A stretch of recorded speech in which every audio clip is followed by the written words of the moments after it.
చాలా రోజుల నుండి ఈ యొక్క అంశాన్ని ఆలోచిస్తూ వస్తున్నాను. దేవుని యొక్క ఏర్పాటును గూర్చి, దేవుడు సంకల్పంను గురించి ఆలోచిస్తూ వస్తున్నాను. ఈ యొక్క వాక్య భాగానికి మనము వెళ్ళక మునుపు ఎలాంటి దృక్పథంతో మనం వెళ్ళాలంటే, పౌలు అన్నాడు, సమస్తము ఆయన మూలముగా, ఆయన ద్వారా, ఆయన నిమిత్తము జరుగుచున్నవి, జరుగుచున్నవి. ఏంటి? సమస్తము ఆయన ద్వారా, ఆయన మూలముగా, ఆయన నిమిత్తము. అంటే ఆయన కేంద్రంగా ఉండి మానవులు యొక్క మనుగడ సాగుతుంది. దేవుడు తన మహిమ కేంద్రంగా ఉండి మానవుల ఆకలి తీర్చడమే కానీ, మానవులకు రక్షణ అనుగ్రహించడమే కానీ, వారి మనుగడ ఆయన కేంద్రంగా ఉండి సాగుతుంది.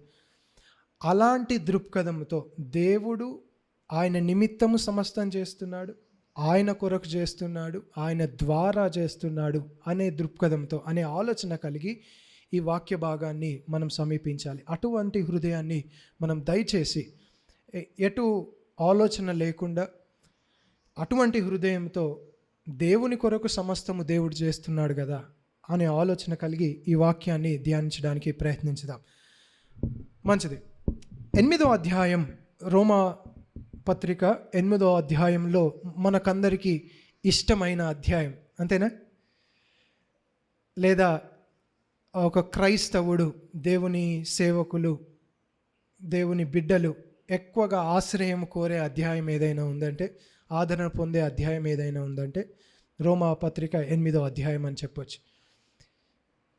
పౌలు చక్కగా యేసుక్రీస్తు ప్రభు ద్వారా మనకివ్వబడిన రక్షణను ఆయన పునాది వేస్తూ 8వ అధ్యాయంలో విశ్వాసులకు దేవుడు ఇచ్చిన నిత్యమైన ప్రేమ, ఏది కూడా వేరు చేయలేని ప్రేమ అని అంటాడు. చూడండి, 8వ అధ్యాయం 39వ వచనం.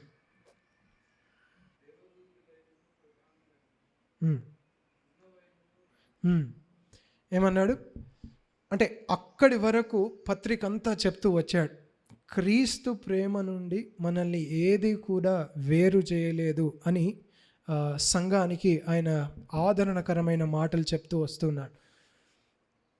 తన ఆత్మను అనుగ్రహించాడని, ఆయన ప్రార్థనలో సహాయం చేస్తున్నాడని, ఇంకా దత్తత ఆయన తీసుకున్నాడని, ఇవన్నీ క్రైస్తవునికి ఇవ్వబడిన వాగ్దానములన్నీ చక్కగా ఆయన వివరించి క్రీస్తు ప్రేమ నుండి ఇక ఏది కూడా వేరు చేయలేదు అనే స్థిరమైన వాక్యము, మాట ఆయన చెప్పాడు.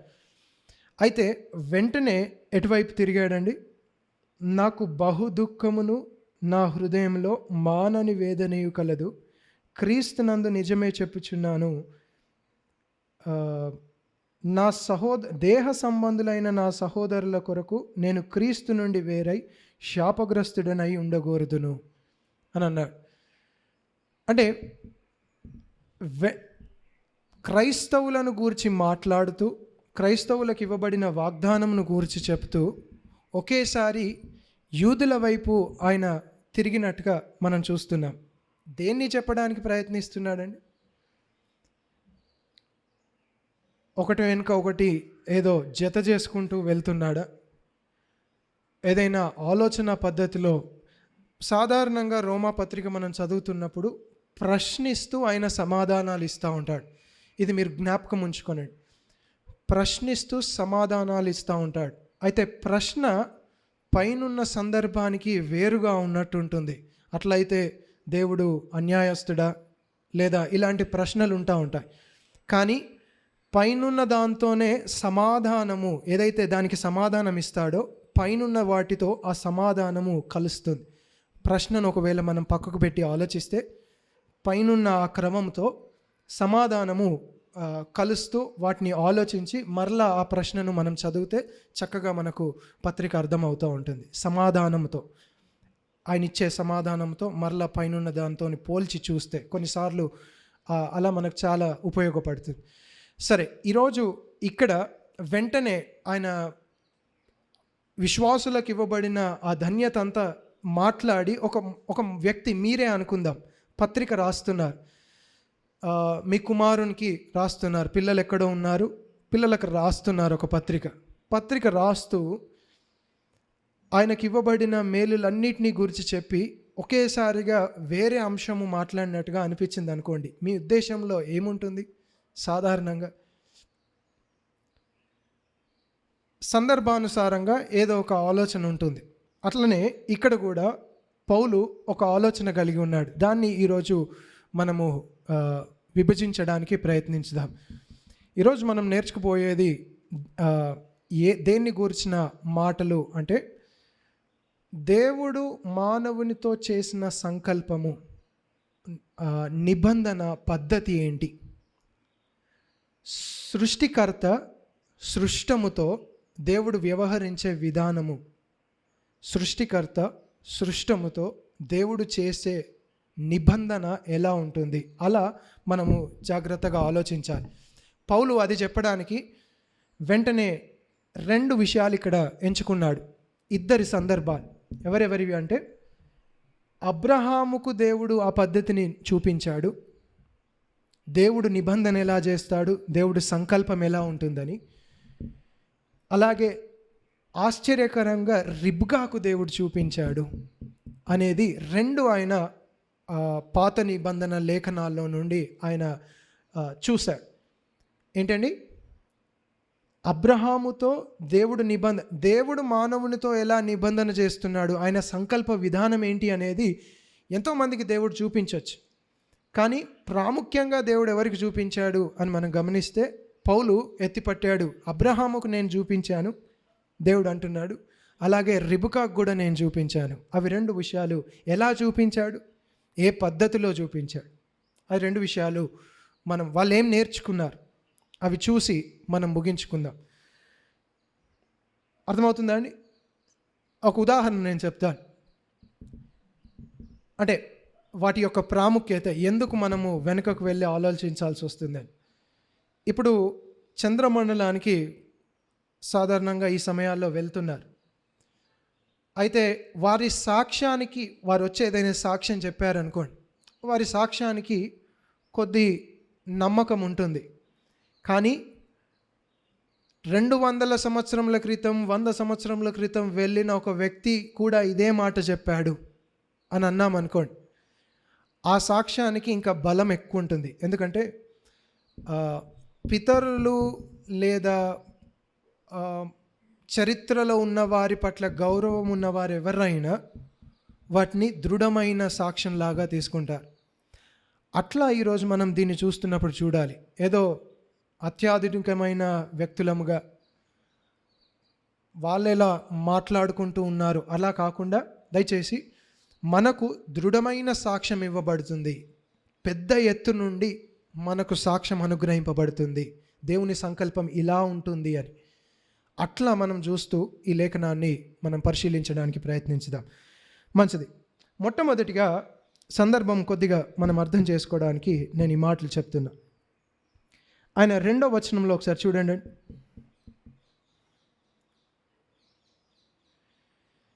క్రీస్తునందు నిజమై చెప్పుచున్నాను, అబద్ధం ఆడుట లేదు. ఒకసారి ఆలోచించుదాం. క్రీస్తునందు అన్నాడు అంటే ఎవరితో మాట్లాడుతున్నాడని అర్థం? అన్యులతోనా లేదా యూదులతోనా, క్రైస్తవులతోనా? యూదులకైతే క్రీస్తును గూర్చిన విలువ లేదు కనుక, క్రీస్తునందు నేను నిజమే చెప్తున్నానంటే వాళ్ళకేమీ విలువ ఉండదు. కాబట్టి ఖచ్చితంగా ఎవరితో మాట్లాడుతున్నాడు? క్రైస్తవులతో, యూదుల పట్ల జరిగిన సంఘటన వీరికి వివరిస్తున్నాడు. క్రైస్తవులతో క్రీస్తునందు నేను నిజమే చెప్పుచున్నాను. అది ఎందుకు క్రైస్తవులతో ఇంతవరకు చెప్పి ఇప్పుడు మళ్ళా నిజమే చెప్పుచున్నాను అనవలసిన అవసరం ఎందుకు వచ్చింది అని మనం గమనిస్తే, క్రైస్తవులే కానీ ఏదైతే పైన వాగ్దానాలు దేవుని కార్యము చెప్పాడో అది ఆ కాలంలో, ఆ సమయంలో యూదులకు ఈయనకు వ్యతిరేకమైన ఆ భావన ఉంది. కాబట్టి ఇప్పుడు క్రైస్తవులకు ఎలాంటి ఆలోచన వస్తుందంటే, ఈ వాగ్దానాల పట్ల అనుమానిస్తారు. ఎందుకంటే వీరుని దేవుడు తృణీకరించి మిమ్మల్ని ఏర్పాటు చేసుకున్నాడని, వీరి పట్ల ద్వేషముతో ఈయన చెప్తున్నాడనే భావనను ఈయన కొట్టివేయాలి. అదే సమయంలో వీరిని ఇశ్రాయేలీయులను ఆయన ద్వేషిస్తుంది కూడా ఆయన తీసివేయాలి. రెండింటిని కలిపి ఇశ్రాయేలుల పట్ల ప్రేమ, అలాగే వారి పట్ల ద్వేషం కలిగి ఈ వాగ్దానాలను గురించి చెప్పట్లేదు, లేఖనాల గురితో నేను చెప్తున్నానని చెప్తూ నేను సత్యమే చెప్తున్నానని మరలా ఆయన చెప్తున్నాడు. ఏంటండి? యూదుల పట్ల ద్వేషముతో నేను ఈ మాటలు చెప్పట్లేదు, కానీ సత్యము చెప్పుచున్నాను. క్రీస్తునందు ఆత్మ ద్వారా సత్యము చెప్పుచున్నాను అని వారికి మరలా సాక్ష్యం ఇస్తున్నాడు. సరే, ఏంటి? వీరు ఇశ్రాయేలీయులు దత్తపుత్రత్వమును, మహిమయు, నిబంధనలు, ధర్మశాస్త్ర ప్రధానమును, అర్చనాచారాదులను, వాగ్దానములను వీరివి. ఏంటండి? కొన్ని నేను వివరిస్తాను పైన. ఇశ్రాయేలీయులు అన్నప్పుడు అందులో చూసే ఆ ఘనత ఏంటి అని మనం గమనిస్తే, ఇశ్రాయేలు అనే పేరే దేవుడిచ్చిన పేరు. ఆయన జనముగా వాళ్ళు ఉన్నారు. మిగతా వారితో పోలిస్తే ఆయన ఇప్పుడు పోల్చి చెప్తున్నాడు, మీకంటే వీరు ఇశ్రాయేలీయులు అని అంటున్నప్పుడు ఆయన నామము పెట్టబడిన వారు, ఆయన చేత నామము పెట్టబడిన వారు ఇశ్రాయేలీయులు వీరు. ఇంకా ఏమన్నాడు? చాలా జాగ్రత్తగా ఆలోచించాలి. ఎందుకంటే పైన ఏమన్నాడండి? క్రీస్తు నుండి ఏది కూడా వేరుపరచదు అన్నాడు. మళ్ళీ వెంటనే 3వ వచనంలో ఏమంటున్నాడు? నేను క్రీస్తు నుండి వేరై శాపగ్రస్తుడని అవుతాను అని అన్నాడు. ఏమైనా సంబంధం ఉందా అండి? ఏది కూడా వేరుపరచదని ఆయనే అన్నాడు క్రీస్తు ప్రేమ నుండి, ఖడ్గమైన ఏదైనా. కానీ ఆయనే అంటున్నాడు, నా సహోదరుల కొరకు నేను వేరైతానని. అది సాధ్యమవుతుందా? దేవుడు ఎక్కడైనా నిన్ను వలె నీ పొరుగువాణిని ప్రేమించమన్నాడు, కానీ నీకంటే ఎక్కువగా నీ పొరుగువాణ్ణి ప్రేమించమనలేదు. ఎందుకు అది అంటున్నానంటే, క్రీస్తు నుండి వేరవ్వడం అంటే ఏంటి? సాక్షాత్తు నరకంలో పడడమే. కాబట్టి అది చాలా జాగ్రత్తగా మనం అర్థం చేసుకోవాలి. ఇప్పుడు నేను దాని గురించి వివరించట్లేదు, కానీ తర్వాత మనం ఎప్పుడన్నా సమయం ఉన్నప్పుడు దాని గురించి ఆలోచించుదాం. మంచిది. అయితే వారి ప్రత్యేకతను వివరిస్తున్నాడు చూడండి. ఇంకేమన్నాడు? దత్తపుత్రత్వము, మహిమయు వీరివి అని అన్నాడు. దత్తపుత్ర అంటే వారి ప్రత్యేకత మనం ఆలోచించాలి. ఎందుకంటే ఇశ్రాయేలీయులను అలా చూడం. ఆయన ఎలా చూస్తున్నారు చూడండి. దేవుడు మొదటి నుండి వారి కుమారులలాగా దేవుడు పెంచుకుంటూ వచ్చాడు. మిగతా మీతో పోలిస్తే, మీ జనాంగముతో పోలిస్తే దేవుడు వారిని దత్తత తీసుకున్నాడు. శారీరకంగా పోషిస్తూ, యుద్ధాల పట్ల జయమిస్తూ దేవుడు వారిని దత్తత తీసుకున్నాడు. దత్తపుత్రులు వారు. ఇంకేమన్నాడు? మహిమ వారిదే. మహిమ అంటున్నప్పుడు ముఖ్యంగా వారి మహిమ ఏంటంటే దేవుని సన్నిధి, ప్రత్యక్ష గుడారము అని చెప్పవచ్చు. దేవుని మహిమ అయితే ఎప్పుడైతే మందిరంలో నిలిచి ఉన్నదో, లేదా మందసము, ఇవన్నీ దేవుని మహిమ వారిది. మొదట మహిమ వారిది. ఈయన ఆలోచిస్తున్నాడు, ఇవన్నీ ఆలోచిస్తున్నాడు. వీరితో పోలిస్తే మనం నిజానికి ఎక్కడనో ఉన్నవారం. ఏంటి అని అంటే, దేవుడు దత్తత ఏమి తీసుకోలేదు, ఆయన నామము పెట్టబడిన జననం కూడా కాదు. అది శారీరకంగా ఈయన చూశాడు. చూసి ఏమంటున్నాడంటే, ఇవి వీరివి. కానీ చూడండి, ముందుకెళ్దాం త్వరగా మన నిజమైన అంశానికి. 6వ వచనంలో 5వ వచనంలో, పితరులు వీరివారు, శరీరమును బట్టి ఎవరు? క్రీస్తు వీరిలో పుట్టెను. అందుకని ఆయనను వివరిస్తూ, ఆయన సర్వాధికారి అయిన దేవుడయ్యుండి నిరంతరము స్తోత్రార్హుడయ్యున్నాడు అని అన్నాడు. అంటే దేవుడు శారీరపూర్వకంగా వీరి ద్వారా వచ్చాడు. ఇవన్నీ చాలా ప్రాముఖ్యమైన విభజన మనకు వారికి ఆ సమయంలో. ఇప్పుడు కాదు, ఆ సమయంలో వారి పరిస్థితి అది మనకు చాలా అవసరం. ఎందుకంటే పౌలు ఎఫెసీ పత్రికలో కూడా మిమ్మల్ని పిలిచిన పిలుపును జ్ఞాపకం చేసుకోనండి, మునుపు మీరు దూరస్తులను, వాగ్దానములు లేని వారును అని పోల్స్తూ ఉంటాడు. ఎందుకు? మనల్ని మనం తగ్గించుకొనడానికి. అర్థమవుతుందా? అప్పుడు ఇలా మనము వీరిని ఆలోచిస్తే ఇంకా చక్కగా మనకు అర్థమవుతుంది. పితరులు వారు, ఇశ్రాయేలీయులు వారు, ఇంకా వాగ్దానములు వారివి, దత్తపుత్రత్వం వారిది, మహిమ వారిది. సరే, అయితే పౌలు వారి కొరకు నేను శాపగ్రస్తుడనై ఉంటాను అని ఎందుకు అన్నాడు అని అంటే, చూడండి, అది అని యేసుక్రీస్తు ప్రభువు వారిలో పుట్టాడు అని చెప్పి 6వ వచనంలో ఒకసారి చూడండి. అయితే దేవుని మాట తప్పిపోయినట్టు కాదు, ఇశ్రాయేలు సంబంధులందరూ ఏమంటున్నాడు? ఇశ్రాయేలీలు కారు. ఇప్పుడు చూడండి, మొట్టమొదట విభజన ఆయన అక్కడ చేశాడు, అక్కడ ప్రారంభించాడు. ఏంటంటే ఆయన ఆశ్చర్యపోయింది ఏంటంటే, దేవుని నిబంధనలో అసలు అది లేదు అనేది ఆయన ఆశ్చర్యపోతున్నాడు. ఏంటి? దేవుని నిబంధన పద్ధతిలో ఎలా వినండి, ఇశ్రాయేలీయులందరూ ఇశ్రాయేలీయులు కారు అన్నప్పుడు శారీరకంగా ఉన్న వారు దేవుని సంతానమవుతారు అనే నిబంధన అంశము దేవుని వాగ్దానాల్లో లేవు అసలు అనే దగ్గర ఆయన ప్రారంభించాడు. ఇప్పుడు మనం ఆలోచించాలి. అంటే దేవుడు నిజానికి ఒక వ్యక్తిని రక్షిస్తున్నప్పుడు, లేదా ఇంకో మాటలో చెప్పాలంటే ఎవరు దేవుని కుమారులు, ఎవరు దేవుని పిల్లలు, దేవుని పుత్రులు, దత్తపుత్రులు అనేది యేసుక్రీస్తు ప్రభువులో చూపించిన దాన్ని ఎక్కడి నుంచి రుజువు చేస్తున్నాడంటే, ఇక్కడ కాదు, మొదట్లోనే ఈ నిబంధనలో ఆ పద్ధతే లేదు. దేవుడు మొదటి నుండి వ్యవహరిస్తున్న విధానం ఇదే. ఏంటంటే ఇశ్రాయేలీయులందరూ ఇశ్రాయేలీయులు కాదు. అంటే ఇశ్రాయేలీయుల్లోనే కొంతమందిని వేరు చేశాడు. తేడా ఏంటి అని మనం గమనిస్తే చూడండి, దత్తత అందరు తీసుకొనబడ్డారు, వాగ్దానాలు అందరికీ ఇవ్వబడ్డాయి, నిబంధన అందరికీ. ఉదాహరణకు నిబంధనలో ఒకటి ఏంటండి? క్షమించాలి, ధర్మశాస్త్రము వారిది. ఒకటేంటి నిబంధన?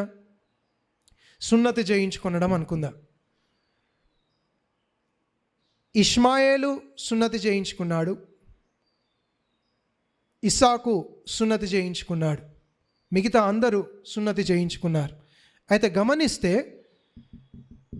నిబంధన ఇవ్వబడినప్పటికీ దాని కార్యసిద్ధి మాత్రం కొంతమందిలోనే జరుగుతూ వస్తుంది.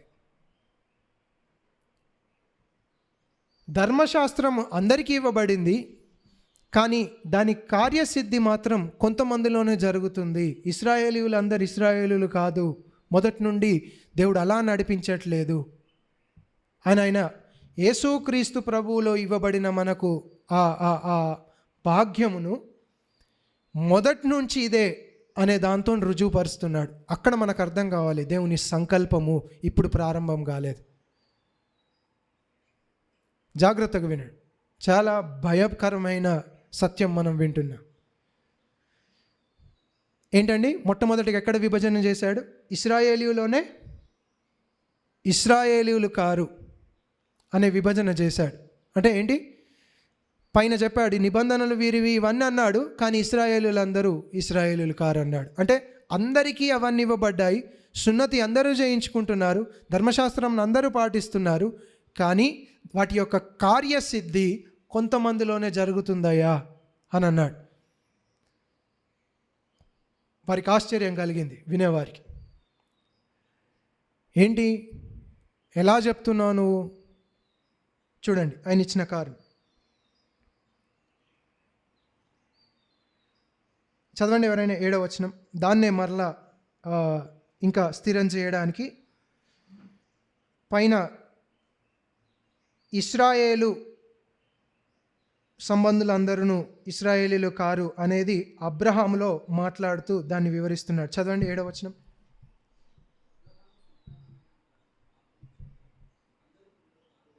ఆ,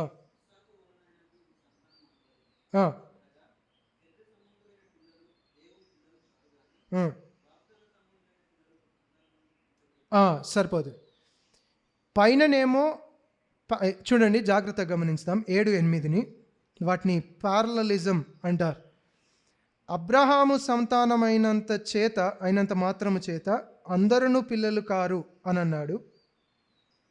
8వ వచనంలో శరీర సంబంధులైన పిల్లలు దేవుని పిల్లలు గారు అని అన్నాడు. అబ్రహాము పిల్లలు గారు అని అనలేదు. మరలా చెప్తున్నప్పుడు అంటే ఒక రకంగా ఏమంటున్నాడంటే అబ్రహాము పిల్లలందరూ నిజానికి ఎవరి పిల్లలు? దేవుని పిల్లలుగా ఎంచబడుతున్నారు అనే రీతిలో ఆయన చెప్తూ వస్తున్నాడు. అంటే ఇప్పుడు ఎవరి గురించి మాట్లాడుతున్నాం? నిజానికి మనం దేవుని పిల్లల గురించి. అబ్రహాములో దేవుడు ఎలా చూపించాడు అబ్రహాముకు మొట్టమొదటిగా నా పిల్లలు అని చెప్పడానికి, ఇది పద్ధతి, నా నిబంధన పద్ధతి అని చూపించడానికి దేవుడు ఎలా అబ్రహాముకు చూపించాడో ఇక్కడ చూపిస్తున్నాడు. ఎలా చూపించాడంటే జాగ్రత్తగా గమనించుదాం. ఒక వాగ్దానము ద్వారా పిల్లవాన్ని అనుగ్రహించడం అనే పద్ధతిలో ఆయనకు పాఠం నేర్పించాడు. సంకల్పం అంటే ఇది అని. ఏంటండి? ఒక పిల్లవాన్ని, ఒక కుమారుణ్ణి వాగ్దాన రూపకంగా దేవుడిచ్చి ఏం చేశాడంటే అబ్రహాముకు నేర్పించాడు, అబ్రహాముకు చూపించాడు. ఏమని? నా సంకల్పం ఇది, లేదా ఏర్పాటును గూర్చిన అంశం ఇది. చూద్దాం ఎలా నేర్చుకున్నాడు. అబ్రహాము సంతానమైనంత మాత్రాన అందరూ పిల్లలు కారు, కానీ ఇస్సాకు వలనైనది నీ సంతానమగును అనబడును. ఈ అనబడును అనేది పిలువబడును అని అన్నాడు. ఆ పిలుపు అనే పదాన్ని ఒకసారి 8వ వచనంలో చూద్దాం. శరీర సంబంధులైన పిల్లలు దేవుని పిల్లలు కారు, కానీ వాగ్దాన సంబంధులైన పిల్లలు సంతానమని ఎంచబడుదురు అని అన్నాడు. ఇప్పుడు చూడండి, పైన ఏదైతే ఇస్సాకు వలనైనది నీ సంతానము అని పిలువబడును అని అన్నాడో వారిని క్రింద ఏమన్నాడంటే వాగ్దాన సంబంధమైన పుత్రులు అని అన్నాడు. దాన్ని ఇంకొంచెము మనము క్రిందికి వెళ్ళి చూస్తే వాగ్దాన రూపకమైన వాక్యం ఇదే. మీదటికి ఈ సమయమునకు వచ్చేదను, అప్పుడు శారాకు కుమారుడు కలుగును. దాన్ని రుజువు చేయడానికి ఏమన్నాడంటే శారాకు దేవుడు ఏమన్నాడు శారాతో, మీదటికి నేను ఈ సమయమున వస్తాను, అప్పుడు శారాకు కుమారుడు కలుగును. ఇప్పుడు ఆలోచించుదా, ఆయన చెప్పిన ఏదైతే పాత నిబంధన మాట ఉందో, లేఖన భాగం ఉందో, దానికి పైన మాట్లాడుతున్న దానికి ఏ సంబంధం లేదు. ఎలా వాడి ఉంటాడు దాన్ని? శారాకు దేవుడు శారాతో మీదటికి నేను వస్తాను, నీ కుమారుడు కలుగుతాడు అని అన్నాడు. కాబట్టి వాగ్దాన పుత్రులే దేవుని పుత్రులు అని అంటున్నాడు. ఇప్పుడు ఆ వాగ్దానంలో ఏముంది అనేది మనం గమనిస్తే జాగ్రత్త వినండి. మీదటికి అనేది వాగ్దానం కదా, వాగ్దాన రూపకమైన వాక్యం ఇదే. మీదటికి అంటున్నప్పుడు ఆయన ఉద్దేశము నిజానికి అక్కడ వాడబడిన పదము నీవు గర్భము ధరించిన నాటి నుండి ఆ వ్యక్తి పుట్టే వరకు ఈ సమయమునకు నేను వచ్చేదను, అప్పుడు శారాకు కుమారుడు కలుగును అనే మాట. ఏంటండి? మీదటికి అంటున్నప్పుడు according to the time of your child bearing. అర్థమవుతుందా? నువ్వు గర్భములో ఆయనను ఉంచుకున్న కాలము ఏమన్నాడు? మీదటికి ఈ సమయమునకు నేను వచ్చేదను, అప్పుడు శారాకు కుమారుడు కలుగును. ఏమున్నాయంటే అందులో 2 ఉన్నాయి ఆ వాగ్దానంలో. ఈయన గమనిస్తున్నప్పుడు జాగ్రత్తగా వినండి. ఒకటి, దేవుడు చెప్తున్నాడు నీకు కుమారుడు కలుగుతాడని.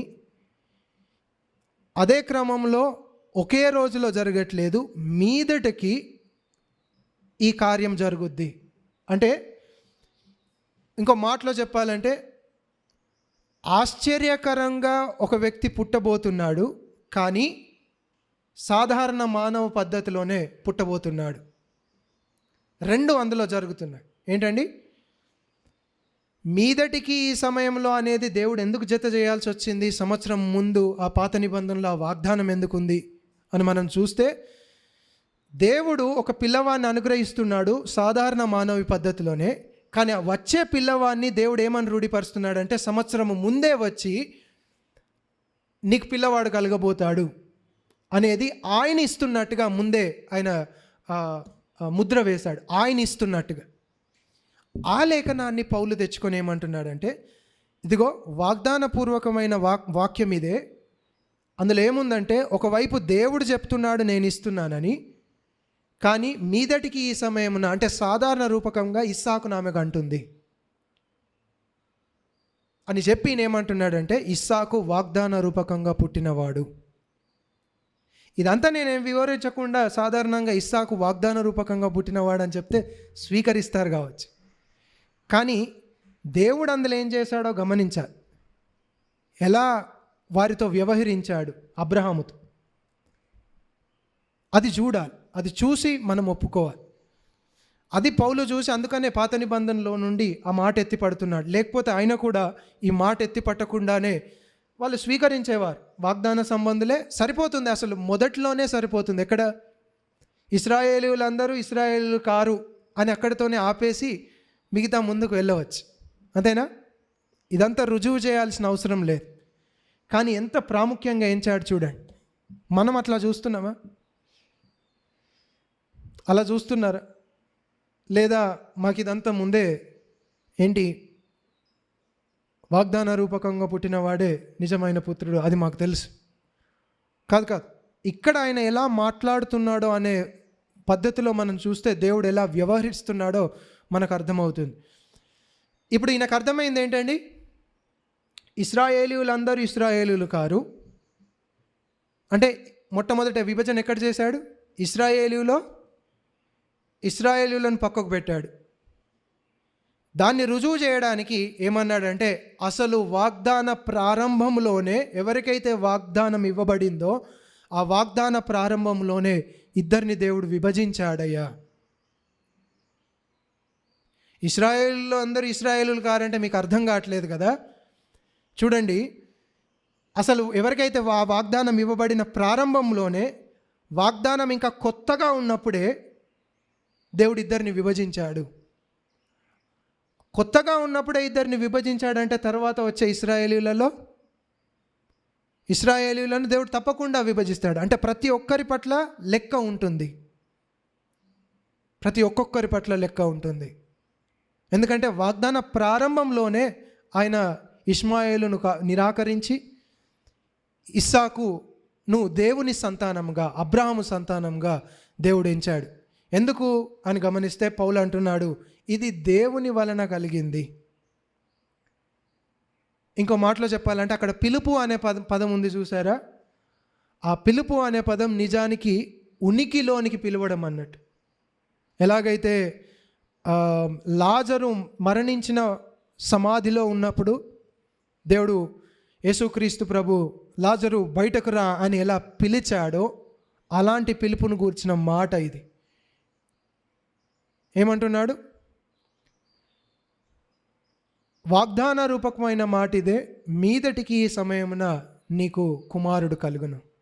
అంటే ఒకవైపు దేవుడు చెప్తున్నాడు కుమారుణ్ణి పిలుస్తానని లేదా ఇస్తానని, ఇంకోవైపు సాధారణ రూపకంగా ఆమె కన్నది. అంటే రెండింటిని కొట్టేశాడు.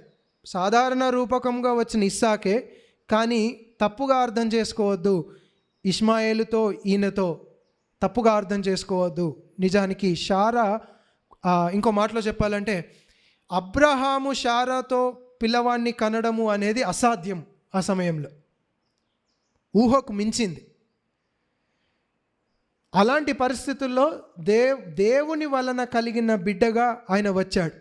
అది నేను ఎత్తిపట్టి చూడండి, దేవుడు నిబంధన చేస్తున్నప్పుడు ఆయన పిల్లలను ఎవరిని ఎంచుతున్నాడు తెలుసా? ఇస్సాకును ఎంచుతున్నాడు. ఎందుకంటే ఆయన వలన పుట్టినవాడు కనుక, ఆయన వలన జన్మించాడు కనుక అనేది ఈయన మొదట విభజన చేశాడు. ఏంటండి? ఇశ్రాయేలులు కాదు, ఇశ్రాయేలులందరూ ఇశ్రాయేలులు కాదు. దేవుడు నిబంధన ఇచ్చినప్పుడు కొందరికి అది కార్యసిద్ధి కలుగుతుంది, అందరికీ కలగట్లేదు. కొందరికే అది కార్యసిద్ధి కలుగుతుంది.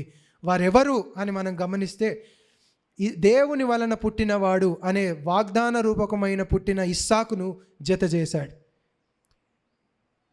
చేసి అంటున్నాడు, ఇస్సాకే అబ్రహాము కుమారుడు అనబడ్డాడు. వాగ్దాన రూపకంగా అబ్రహాము కుమారుడు అనబడ్డాడు అంటే వెంటనే ఏమన్నాడు?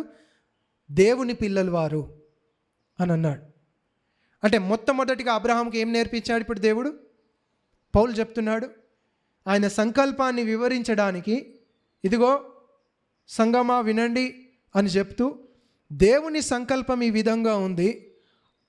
అబ్రహాము కుమారులు దేవుని వలన పుట్టిన వారే అబ్రహాము కుమారులు. అంటే ఇంకో మాటలో చెప్పాలంటే, వాగ్దాన రూపకంగా దేవుడు అబ్రహాముకు పాఠం నేర్పించాడు. ఇప్పుడు యోసేపు ఉన్నాడు అనుకోండి, యోసేపుకు దేవుడు వేరే విధంగా పాఠాలు నేర్పించాడు. ఏది? ఇలా జన్మలో కాదు. ఒక వ్యక్తి దేవుని వలన పుట్టడము అనే జన్మలో యోసేపుకు నేర్పించలేదు. వేరే విధంగా యోసేపుకు దేవుడు కొన్ని పాఠాలు నేర్పించాడు. కానీ అబ్రహాముకు మాత్రం ప్రత్యేకంగా జన్మము అనే ఆ నేత్రాల మధ్యలో ఈ వ్యక్తికి పాఠం నేర్పించాడు. ఇది చాలా ప్రాముఖ్యం మనకు. అబ్రహాముకు మొదట్లోనే దేవుని సంకల్పము జన్మ రూపకంలో ఆయనకు నేర్పించాడు. ఇలా ఉంటుంది, నా వలన ఈ వ్యక్తి పుడతాడు, ఆ వ్యక్తే నీ కుమారుడు అనబడతాడు. అంటే నా వలన అంటున్నప్పుడు ఎలా? ఆయన వాగ్దానం చేశాడు గనుక. అర్థమవుతుందా? మంచిది. ఎలా నేర్పించాడండి అబ్రహాంకు? పుట్టడము, జన్మము, వాగ్దానము అనే దృక్పథంలో నుండి అబ్రహాముకు నేర్పించాడు. ఇప్పుడు ఇంకొకటి, మరి రిబుకాకు ఎలా నేర్పించాడు? ఇదే సంకల్పమును గూర్చి రిబుకాకు ఎలా నేర్పించాడు? దేవుని సంకల్పం ఇలా ఉంటుంది అని చూపించడానికి రిబ్కాకు ఎలా నేర్పించాడు చూడండి. 10వ వచనం. నేను త్వరగా ముగించేస్తాను, ఈరోజు చాలా లేట్ అయిపోయింది. చదవండి ఎవరైనా.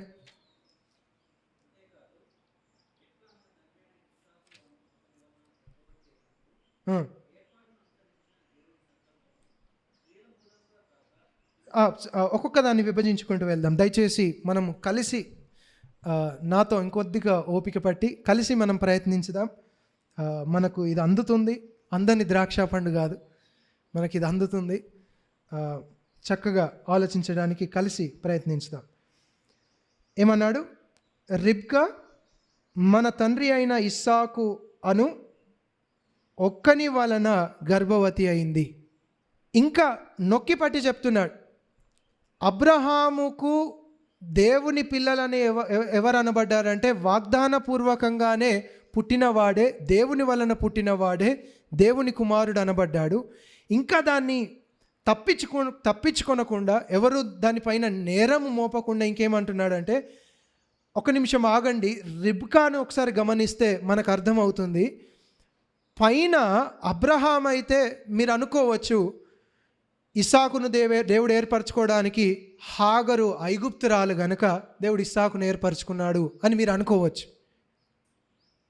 అలా తప్పుగా అర్థం చేసుకుంటారు. కాబట్టి ఇది దేవుని వలన కలిగిందే అని చెప్పడానికి ఆయన విభజిస్తున్నాడు, ఇంకా నొక్కి పట్టి మాట్లాడుతున్నాడు. అక్కడ ఇద్దరున్నారు భార్యలు, షారా, హాగరు.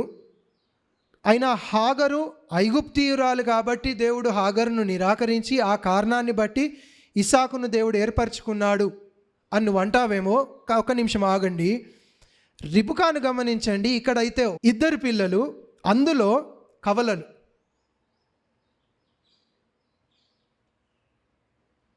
జాగ్రత్తగా విన్నా, ఏమంటున్నాడు? రిబ్కాకైతే ఒకని వలన గర్భవతి అయింది. ఒకే తండ్రి ఒకే తల్లి. ఇంకా చూడండి, ఆయన పూర్తిగా నిర్మూలన చేస్తున్నాడు ఎవరు దేవుని పిల్లలు అనేది నిరూపించడానికి. ఇంకేమన్నాడు?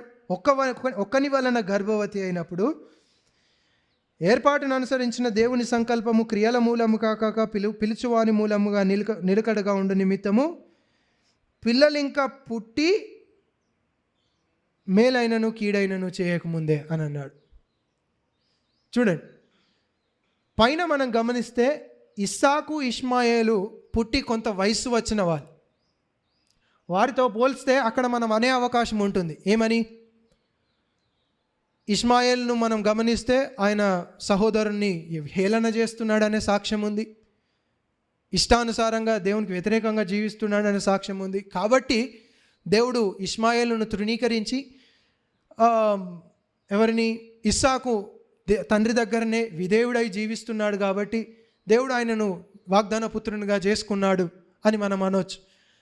అని తప్పిపోతారని నేనేమంటున్నాడంటే, లేదు, అక్కడైతే వాళ్ళు ఎదిగి ఉన్నారు, నీకు అర్థం కావట్లేదు.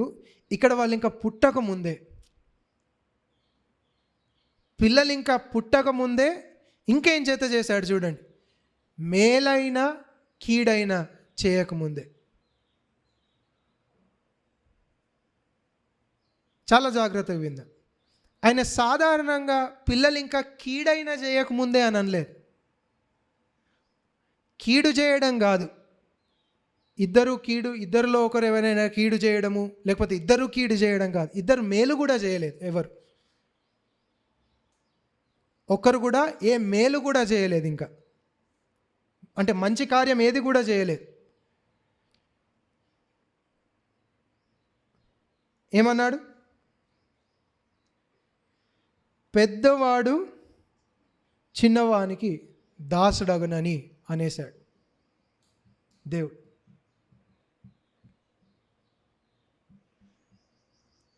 అంటే ఉదాహరణకు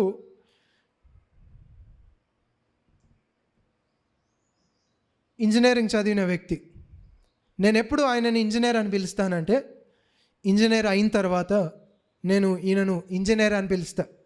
అది నా పిలుపుకు దేవుని పిలుపుకు నాకు తేడా ఏంటి తెలుసా? ఇంజనీర్ అయిన తర్వాత నేను ఇంజనీర్ అని పిలుస్తా. కానీ దేవుడు పిలుపు ఎలా ఉంటుందంటే, ఒక వ్యక్తిని ఇంజనీర్ అని ఆయన అన్నాడంటే ఆ వ్యక్తి ఆయన అవుతాడు అంతే. అంటే కార్యసిద్ధి కలుగజేయు పిలుపుతో ఆయన పిలుస్తాడు. అలాంటి పిలుపు ఇక్కడ ఈయన ఏమన్నాడంటే, దేవుడు ముందే పెద్దవాడు చిన్నవానికి దాసుడగును అని అన్నాడు. అంటే దాసుడు అయ్యేదాకా వేచి చూసి ఆయన మాట అనలే, ఆయన దాసుడు అవుతాడు అని అన్నాడు కనుక వాళ్ళు అలా జీవిస్తూ వచ్చారు. ఇప్పుడు మనం గమనిస్తాం, ఎక్కడ ప్రారంభించాడండి? ఇశ్రాయేలులో అందరూ ఇశ్రాయేలీయులు కాదు. ఎందుకు? వాగ్దానం ఎవరికైతే ఇవ్వబడిందో ఆ ప్రారంభంలోనే దేవుడు విభజన చేస్తే, ఇష్మాయేలు ఇస్సాకు ఆ ప్రారంభంలోనే విభజన చేస్తే, ఇక మిగతా వచ్చే వారందరి దగ్గర ఖచ్చితంగా విభజన ఉంటుంది. ఆశ్చర్యపోవద్దు, దేవుని వలన పుట్టినవాడు దేవుని కుమారుడు అనబడతాడు అనేది ఖచ్చితంగా విభజన జరుగుద్ది అనేది చెప్తూ వచ్చాడు.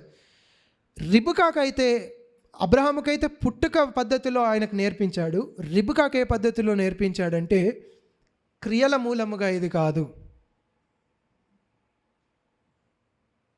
అంటే రెండు సిద్ధాంతాలు అక్కడ స్థాపించాడు. దేవుని కుమారుడు అనేబడేవాడు దేవుని వలన జన్మించినవాడు, వాగ్దాన రూపకంగా జన్మించినవాడు. అలాగే దేవుని కుమారుడు అనేవాడు క్రియల మూలముగా దేవుని కుమారుడు అనబడలేదు. ఎందుకు? రిబ్కాకు ఏం నేర్పించాడు? నా సంకల్పం ఇలా ఉంటుంది అని చూపించడానికి పిల్లవాడు పుట్టక ముందే రిబ్కాతో మాట్లాడుతూ దేవుడు అన్నాడు, పెద్దవాడు చిన్నడానికి దాసుడు అవుతాడు. అనాల్సిన అవసరం లేదు. కానీ రిబ్కాకు ముందే ఇది నా ప్రణాళిక, ఇది నా ఉద్దేశం. అంటే అంత ఖచ్చితంగా దేవుడు ఏర్పాటు చేసుకొనగలడు. చూడండి ఏమన్నాడు, పెద్దవాడు చిన్నవానికి దాసుడగును. ఇంకా అది ఒక్కసారి ఆ మాట కూడా గమనిస్తే, నిజానికి దేవుడు తాను నియమించిన పద్ధతికే వ్యతిరేకంగా పోవడానికి కూడా సిద్ధపడ్డాడు, ఆయన ఉద్దేశాన్ని చూపించడానికి. ఎందుకంటే పెద్దవానికి ఆ స్వాస్థ్యం రావాలి. ఇంట్లో దేవుడే ధర్మశాస్త్రంలో ఆ నిబంధన పెట్టాడు, పెద్దవానికి స్వాస్థ్యం రావాలి, స్వాస్థ్యంలో ఎక్కువ మొత్తం రావాలి. అది దేవుడు నియమించిన పద్ధతి. ఆయన తన ప్రణాళికను, తన ఇచ్ఛను చూపించడానికి, నేను ఏర్పరచుకొని వాడను అని చూపించడానికి తాను నియమించిన దానికే వ్యతిరేకంగా వెళ్ళి ఒకదాన్ని స్థాపించాడు. అంటే చూడండి, దేవుడు ఎంత ఖచ్చితంగా పెద్దవాడు చిన్నవానికి దాసుడగును అనేది నిరూపిస్తున్నప్పుడు, ఏర్పాటు నా హస్తము అనేది నిరూపిస్తున్నాడు.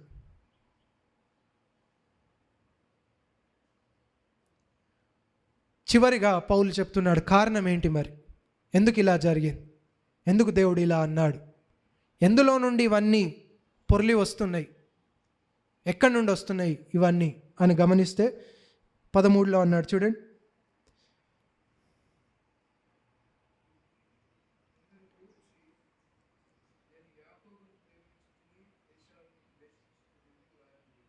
సరిపోతుంది. ఏమని రాయబడిందండి, యాకోబును నేను ప్రేమించితిని, ఏశావును నేను ద్వేషించితిని. అక్కడి నుండి అన్నీ పొర్లి వస్తున్నాయి. సాధారణంగా దీన్ని ఏమన్నారంటే, యాకోబును దేవుడు ప్రేమించాడు, ఏశావును ద్వేషించడం అంటే, యేసుక్రీస్తు ప్రభు ఒక మాట చెప్తూ ఇలా అన్నాడు, మీలో ఎవడైనా తన తల్లినైనను తండ్రినైనను ద్వేషించినట్లయితే నా నిమిత్తము వాడు నా పాత్రుడు గాడు అని అన్నాడు. అక్కడ ద్వేషం అంటే ఏంటి, పూర్తిగా తల్లిదండ్రులను ద్వేషించడం అనా? కాదు. తల్లిదండ్రులను సన్మానించమని దేవుడే చెప్పాడు. అక్కడ ద్వేషించడం అంటే ఏంటి, యేసుక్రీస్తు ప్రభు కంటే ఎక్కువగా ప్రేమించొద్దు అని. అంటే తక్కువ ప్రేమించడం, తక్కువ ఆశ పెట్టుకోనడం. అలాంటి పదమే ఇక్కడ దేవుడు వాడాడు. యాకోబును ప్రేమించి తిని, ఏశావును నేను ద్వేషించి తిని అన్నప్పుడు, యాకోబు అంత ప్రేమ కాదు, ఏశావును కొద్దిగా తక్కువ ప్రేమించాడు అన్నట్టుగా వివరించారు. కానీ ఇక్కడ అలా మాట్లాడట్లేదు దేవుడు. ఎందుకంటే యాకోబును ప్రేమించడము అనేది 100% అయితే, ఏశావును ఇంకో మాటలో చెప్పాలంటే, యాకోబును ప్రేమించి తిని అన్నప్పుడు తక్కువగా ద్వేషించి తిని అనే అర్థం రాదు.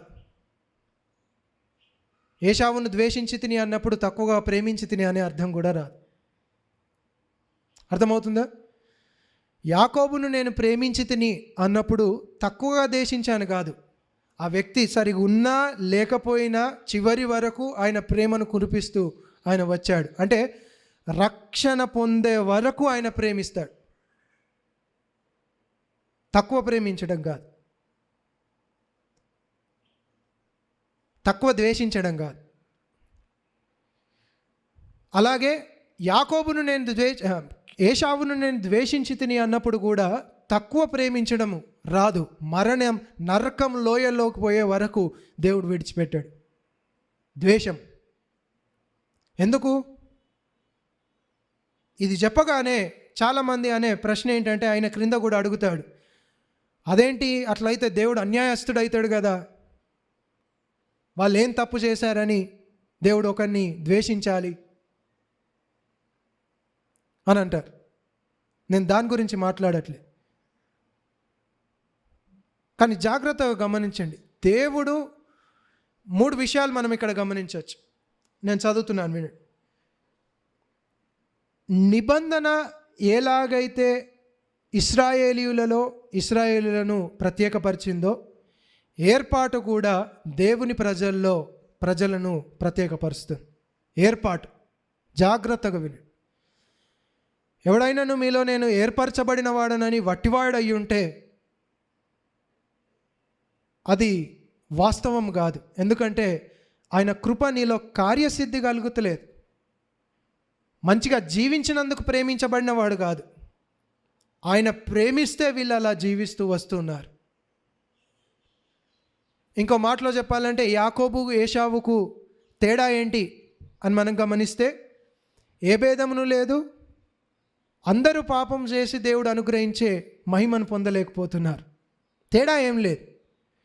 యాకోబు ఖచ్చితంగా మరణించవలసిన వాడే, ఏశావు ఖచ్చితంగా ద్వేషింపబడవలసిన వాడే, యాకోబు కూడా ద్వేషింపబడవలసిన వాడే. వాళ్ళ జీవితంలో కూడా మనం చూస్తే పెద్ద తేడా కూడా ఏముండదు. మోసగాన్లాగా జీవిస్తూ ఉంటాడు ప్రారంభం.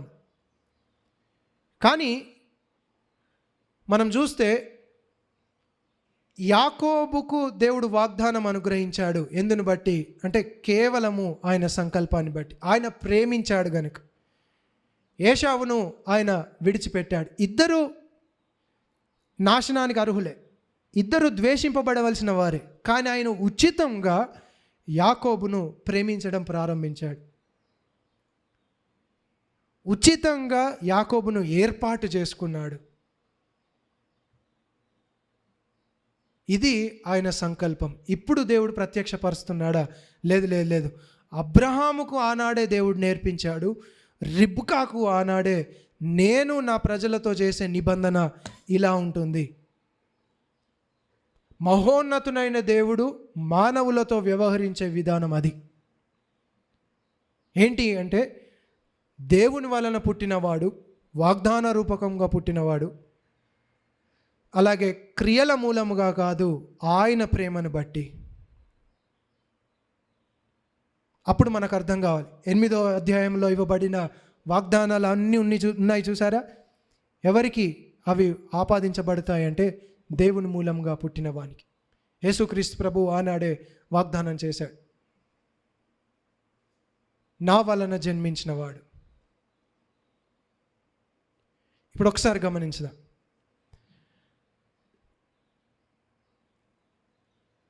ఇస్సాకు వాగ్దాన రూపకంగా నేను పుట్టాను, దేవుడు నన్ను ప్రేమించాడు, ఈ ఈ ఈ ఈ వరాలన్నీ నాకు అనుగ్రహిస్తున్నాడు, ఉచితంగా నన్ను ప్రేమించాడు అని ఆయన స్తుతించాడు. ఎందుకు? దేవుడు ఆశీర్వదిస్తూ వస్తున్నాడు, కాపాడుతూ వస్తున్నాడు కాబట్టి స్తుతించాడు. ఒకసారి ఆలోచించుదాం. అదే సంకల్పం యొక్క ముంగుర్తుగా వారి జీవితంలో దేవుడు చూపించి సంపూర్ణతలో మనల్ని పెట్టి, ఆయన ప్రేమించాడు అనడానికి ఇస్సాకులాగా ఆశీర్వాదం ఇవ్వడం కాదు, తన కుమారుణ్ణి అనుగ్రహించి మనకు విశ్వాసం అనే వరాన్ని ఇచ్చాడు. ఆయన ప్రేమకు గుర్తుగా దేవుని వలన పుట్టిన వారము అని దేవుడు ఈరోజు ప్రత్యక్షపరుస్తున్నాడు, మరలా జ్ఞాపకం చేస్తున్నాడు. ఎంతగా ఉచితముగా ఆయన మంచితనాన్ని పొందుకున్నవారు. సాధారణ సిద్ధాంతం కాదు ఇది. ఎందుకంటే దేవుడు ఒకరిని పక్కకు పెడుతున్నప్పుడు దేవుడు బాధ్యుడు కాదు. అందరినీ ప్రేమించాలనే బాధ్యత ఆయన పైన లేదు. ఎందుకంటే స్వాభావికంగా అందరూ ద్వేషానికి అర్హులు. అయితే దేవుడు మనల్ని ప్రేమించి తన కుమారుని అనుగ్రహించి తన ఆత్మ ద్వారా విశ్వాసం అనే వరము మనకు అనుగ్రహించినప్పుడు వెంటనే వచ్చి ప్రశ్న ఏంటంటే, ఏశావును దేవుడు ఎందుకు ద్వేషించాలి? లేదు, మన మంచితనాన్ని దేవుని మంచితనాన్ని మనం జ్ఞాపకం చేసుకోవాలి. ఇచ్చిన ఆ కృపను బట్టి దేవుడు ప్రేమించడానికి బాధ్యుడు కాదు. కానీ మొట్టమొదటి నేనేమన్నాను? నిబంధన ఎలాగైతే ఇశ్రాయేలులో వేరుపరిచింది. ఎందుకు? సున్నతి అందరికీ చేయబడింది, కానీ చాలామందికి అది కార్యం జరగలేదు. నిబంధన ఎలాగైతే ఇశ్రాయేలును వేరు చేసిందో దేవుని ఏర్పాటు, అంటే ఎవరికి అది కార్యం జరిగించింది నిబంధన? దేవుడు ప్రేమించిన వారికి ఆ నిబంధన కార్యం జరిగించింది. ఎలాగైతే అది వేరు చేసిందో ఏర్పాటు, అలాగే ఈ నేటి దినమున ప్రత్యక్షపరుస్తున్నాడు దేవుడు. యేసుక్రీస్తు ప్రభువులో ప్రత్యక్షపరిచాడు దేవుడు. ఏర్పాటు కూడా అలాంటి విభజననే ఉంటుంది. ఏంటి?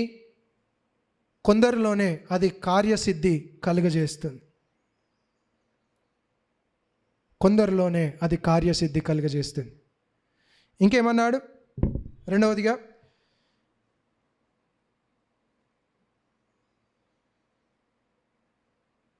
రిబ్కా విషయంలో అది మనం చూస్తాం. అతిశయానికి ఏ కారణం లేకుండా దేవుడు క్రియల మూలముగా కాక పిలుచువాని మూలముగా, ఎవరిని దేవుడు పిలుస్తాడో వాడు ప్రేమిస్తాడు అంతే దేవుణ్ణి. ఎవరు దేవుణ్ణి పిలుస్తాడో ఆ వ్యక్తి దేవుణ్ణి ప్రేమిస్తాడు. పిలువనివాడు, దేవుడు పిలువనివాడు దేవుని వలన రక్షణ పొందాడు.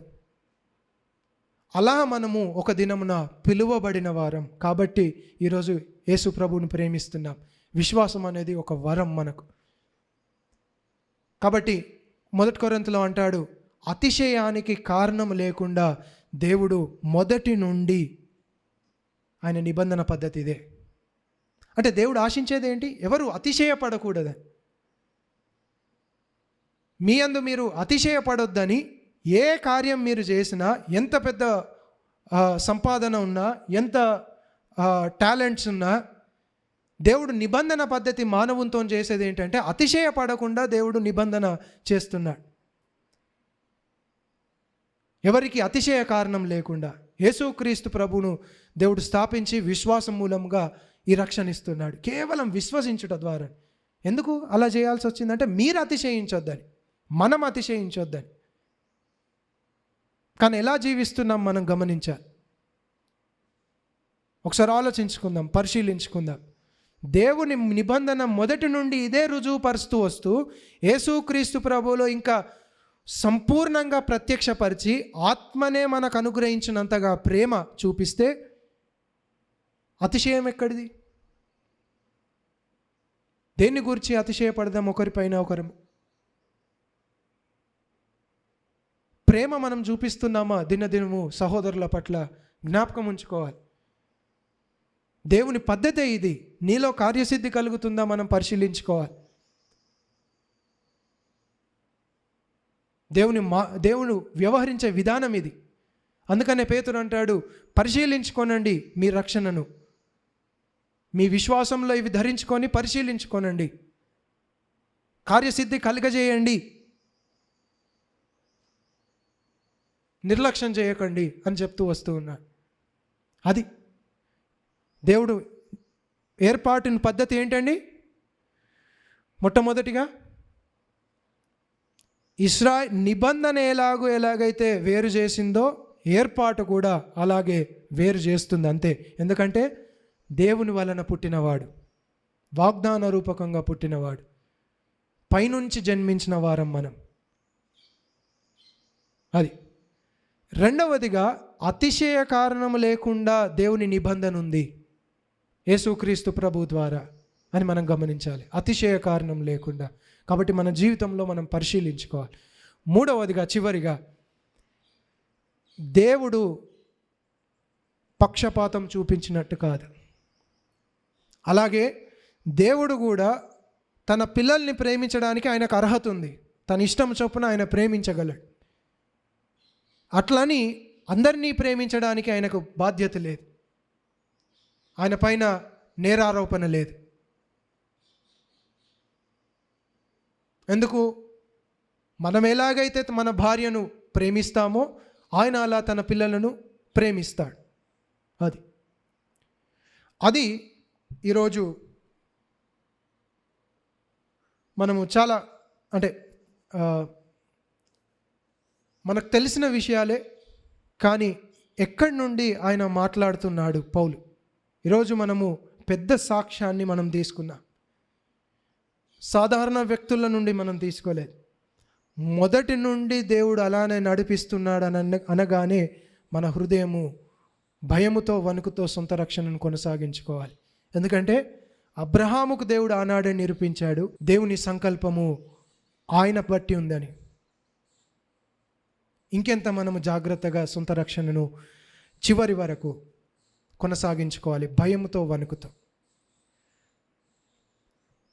ఊహించుదా, ఒకసారి ఆలోచించుదా, దేవుడు ద్వేషించితే సరిపోతుంది, మనం పక్కకి వెళ్ళిపోతాం. ఎంత అతిశయమైన, ఎంత రక్షింపబడిన వారం అనుకున్నా దేవుడు ద్వేషించే సరిపోతుంది, పక్కకి వెళ్ళిపోతాం.